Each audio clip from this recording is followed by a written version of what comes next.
ایک غریب سپاہی جو فرانس کے دور دراز جزیرے میں پیدا ہوا، نہ کوئی طاقت، نہ سلطنت، نہ تعلقات، صرف جذبہ، ذہانت اور جنون، اور پھر اسی جذبے سے اس نے یورپ کی سب سے بڑی سلطنتوں کو ہلا کر رکھ دیا۔ جی ہاں، میں بات کر رہا ہوں نیپولین بوناپارٹ کی، ایک ایسا نام جس نے تاریخ کا دارہ موڑ دیا۔ اس کی کہانی بغاوت، فتوحات اور آخر میں تنہائی سے بری ہوئی ہے۔ تو آئیے جانتے ہیں یہ عام سپاہی کیسے یورپ کا شہنشاہ بن گیا۔ نیپولین 15 اگست 1769 میں کورسیکا نامی جزیرے میں پیدا ہوا، جو اس وقت حال ہی میں فرانس کا حصہ بنا تھا۔ اس کا اصل نام نیپولین دی بوناپارٹ تھا۔ اس کا خاندان معمولی حیثیت رکھتا تھا۔ نیپولین کا بچپن سخت حالات میں گزرا۔ وہ ذہین، ضدی اور اپنے خوابوں میں گم رہنے والا بچہ تھا۔ کم عمری میں ہی اسے فرانس کے ایک فوجی اسکول میں داخل کروا دیا گیا، جہاں اسے فرانسیسی زبان سیکھنے میں بھی مشکل پیش آئی، کیونکہ نیپولین اٹالین تھا، مگر اس کی ذہانت اور میتھ میں مہارت، تاریخ سے محبت نے اسے دوسروں سے ممتاز کر دیا۔ 1785 میں صرف 16 سال کی عمر میں نیپولین فرانسیسی فوج میں شامل ہو گیا۔ اس نے توپ خانے کی تربیت حاصل کی اور جلد ہی اپنی چالاکی اور غیر معمولی حکمت عملی سے اپنے افسروں کی توجہ حاصل کر لی۔ 1789 میں فرانس میں بادشاہت کے خلاف ایک انقلاب آیا، اور یہ وہ وقت تھا جس نے نیپولین کو اوپر آنے کا موقع دیا۔ اس کے بعد جب فرانس کی جمہوری حکومت بھی کمزور ہو رہی تھی تو نیپولین نے طاقت سنبھالی۔ وہ نہ صرف ایک فوجی لیڈر بلکہ ایک عوامی ہیرو کے طور پر ابھرا، کیونکہ فرانسیسی انقلاب کے دوران نیپولین نے نپولس اور ٹولون جیسی جنگوں میں شاندار کامیابیاں حاصل کی تھی۔ خاص طور پر ٹولون کی فتح کے بعد اسے میجر جنرل بنا دیا گیا تھا۔ 1796 میں اسے اٹلی میں فرانسیسی فوج کی قیادت دی گئی۔ نیپولین نے آسٹریا کے خلاف ایسی کامیابیاں حاصل کی کہ پورا یورپ حیران رہ گیا۔ اس نے چھوٹی سی کمزور فوج کو بہترین حکمت عملی سے یورپ کی ایک عظیم طاقت بنا دیا، جس کی وجہ سے اس نے 1799 میں ایک سیاسی بغاوت کے ذریعے حکومت پر قبضہ کر لیا اور خود کو فرسٹ کونسل، یعنی وہ اعلیٰ ترین حکومتی عہدہ جو نیپولین بوناپارٹ نے 1799 میں فرانس میں حاصل کیا۔ یہ عہدہ اس وقت آیا جب نیپولین نے ایک سیاسی بغاوت کے ذریعے فرانس کی ڈائریکٹری حکومت یعنی جمہوری حکومت کو ختم کر دیا اور ظاہری طور پر خود فرسٹ کونسل بن گیا، جو جمہوریت نما آمریت تھی، اور پھر آخرکار 1804 میں اس نے خود کو فرانس کا شہنشاہ قرار دے دیا۔ یہ وہ لمحہ تھا جب ایک عام سپاہی نے تاج پہنا، لیکن وہ تاج کسی بادشاہ نے نہیں، خود نیپولین نے اپنے سر پر رکھا۔ یہ اعلان تھا کہ وہ اپنی قسمت کا خود مالک ہے۔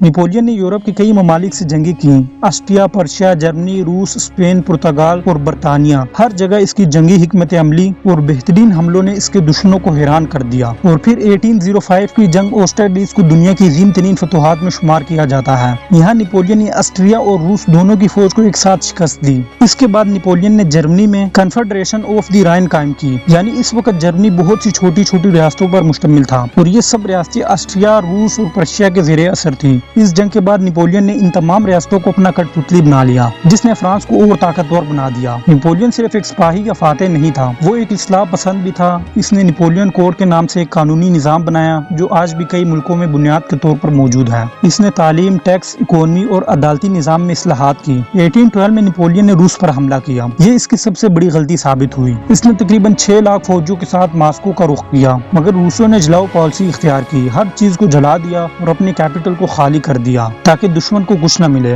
نیپولین نے روس کی کیپٹل ماسکو پر قبضہ تو کر لیا، مگر سردی، بیماری اور بھوک نے اس کی فوج کو تباہ کر دیا۔ واپسی پر صرف 30,000 فوجی بچ سکے۔ یہ شکست نیپولین کی زوال کی شروعات تھی۔ 1814 میں برطانیہ، روس، آسٹریا اور پرشیا کی فوج نے پیرس پر قبضہ کر لیا اور نیپولین کو جلا وطن کر کے ایلبا نامی چھوٹے سے جزیرے پر بادشاہ بنا دیا، مگر نیپولین نے ہار نہیں مانی۔ صرف 10 ماہ بعد وہ اس جزیرے سے خفیہ طور پر فرار ہو کر فرانس واپس آیا، اور فرانس کی فوج اور لوگوں نے اسے دوبارہ حکومت پر بٹھایا، اور یہ 100 دن کی حکومت کہلاتی ہے جس میں اس نے دوبارہ اقتدار سنبھال لیا۔ پھر 18 جون 1815 کو نیپولین نے بیلجیم کے مقام پر واٹرلو میں برطانوی اور پرشیائی افواج کا سامنا کیا، مگر اس بار قسمت اس کے ساتھ نہیں تھی۔ بارش، تھکن اور غلط حکمت عملی کی وجہ سے نیپولین شکست کھا گیا۔ یہ اس کی آخری جنگ تھی۔ واٹرلو کی شکست کے بعد نیپولین کو دوسری بار جلا وطن کر دیا گیا۔ اس بار اٹلانٹک اوشن کے دور دراز جزیرے پر نیپولین کو سینٹ ہیلینا پر تنہا، بیمار اور بے یار و مددگار قید کر دیا، اور آخر 1821 میں صرف 51 سال کی عمر میں نیپولین کا انتقال ہو گیا۔ کچھ ہسٹورین کا کہنا ہے کہ وہ معدے کے کینسر کا شکار ہوا، اور کچھ کا شک ہے کہ اسے زہر دیا گیا تھا۔ نیپولین نے یورپ کا نقشہ مکمل بدل دیا۔ وہ جمہوریت مخالف تھا، مگر اس نے قانون، تعلیم اور انصاف کے لیے جو کام کیا وہ آج بھی قائم ہے۔ اسے اپنے دشمنوں کے لیے ایک ظالم بادشاہ بھی کہا جاتا ہے، اور اپنے لوگوں کے لیے ایک عظیم لیڈر بھی، اور آج بھی فرانس کے لوگ نیپولین کو اپنا ہیرو مانتے ہیں۔ نیپولین بوناپارٹ ایک عام سپاہی جو یورپ کا شہنشاہ ہو گیا اور پھر آخر میں تاریخ کا قیدی ہو گیا۔